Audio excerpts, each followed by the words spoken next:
Hi guys, it's me, Mrs. Antonucci. I am coming to you today from my house to give you a tutorial on how to take a nice quality photo at home for your AP portfolio.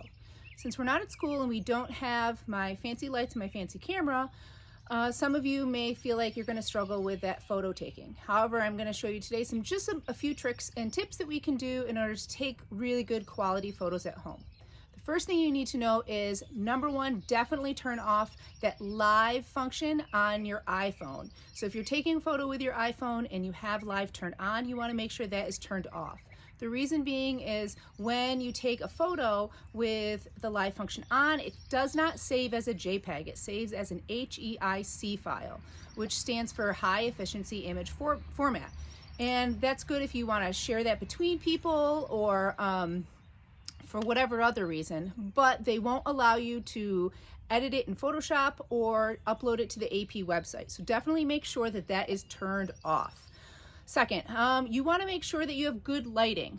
The best type of lighting is definitely not indoors. You want to go outside on an overcast day. What I mean by overcast is actually a day just like today. As you can see, we have nothing but clouds in the sky, which is perfect. And it also happens to be midday, somewhere around 11 to 2, 10 to 2, somewhere like that. What this helps us do is it helps it so we can't see the sun, so the sun isn't going to create any harsh shadows on our artwork as we're trying to take a photo.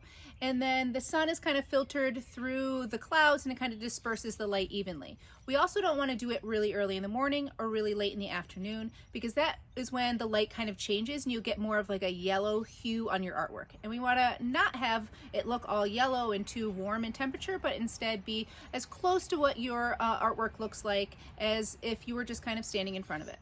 So what you need is you need to get your stuff and you need to take it outside. You have your artwork with you, and then obviously your phone, and then it might also help if you have a few towels to put down so that you don't get your artwork dirty. It's a little wet here today, so I put some towels down, and you see I also have a piece of mat board. Now you don't need to have the mat board, I just have that as like kind of like a solid surface. All right, so what I'm going to do is I'm going to take my artwork, I'm going to put it down, and I want it to lie as flat as possible. As you can see, this is curling up a little bit, so what I probably want to do is I'm going to get some painter's tape, and I'm just going to put it on the back just so it lies down flat.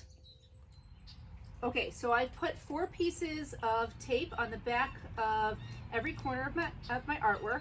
This enables that my artwork is going to be flat and the corners won't be distorted, like the proportion won't be distorted. So if you don't have tape, you could always use like maybe some type of object to hold it down, as long as it's not really large, because you don't want to obstruct your image with like the object or any type of shadow that you may get. Okay, so next thing I want to do is I want to bring on my camera, make sure that live function is turned off. And then I really want to first make sure that I'm taking a photo without any shadows over it. So again, overcast day, you probably aren't going to get too many shadows, but just take your phone out and look at it and make sure that you don't inadvertently have any shadows. You might have to kind of walk around a little bit just to make sure that you're not obstructing any light and then getting a little bit of a shadow on your artwork. From there, you also want to make sure that you take your photo directly above your image.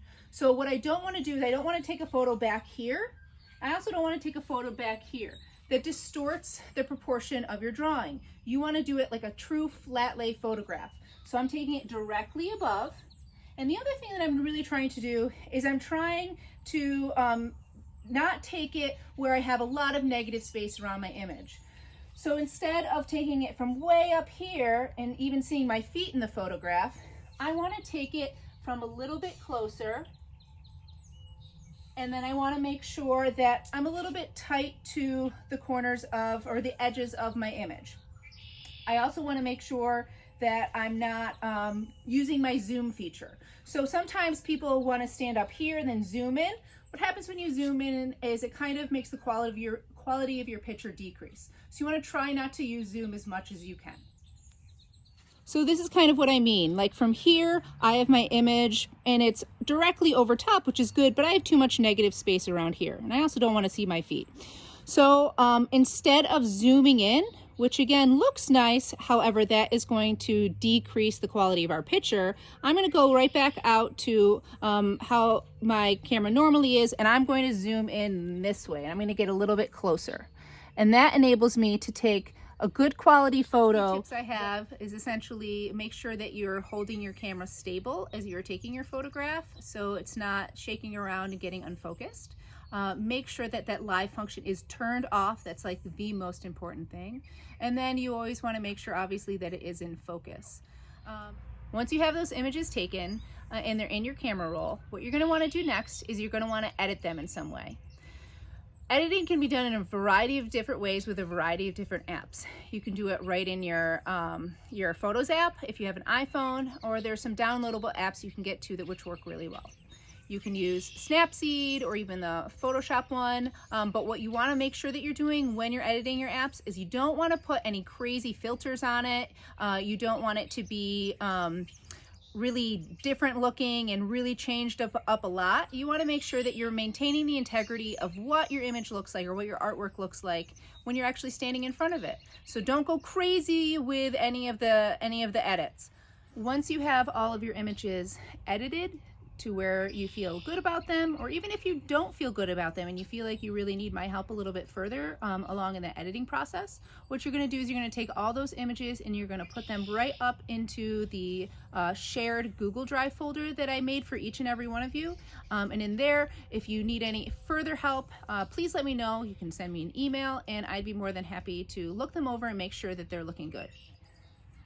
So thanks guys for listening. Hopefully this was really helpful to you as you try to take photos from home. I'm sure you're all going to do a really great job, and I'm really excited to see what you guys do. All right, see you later.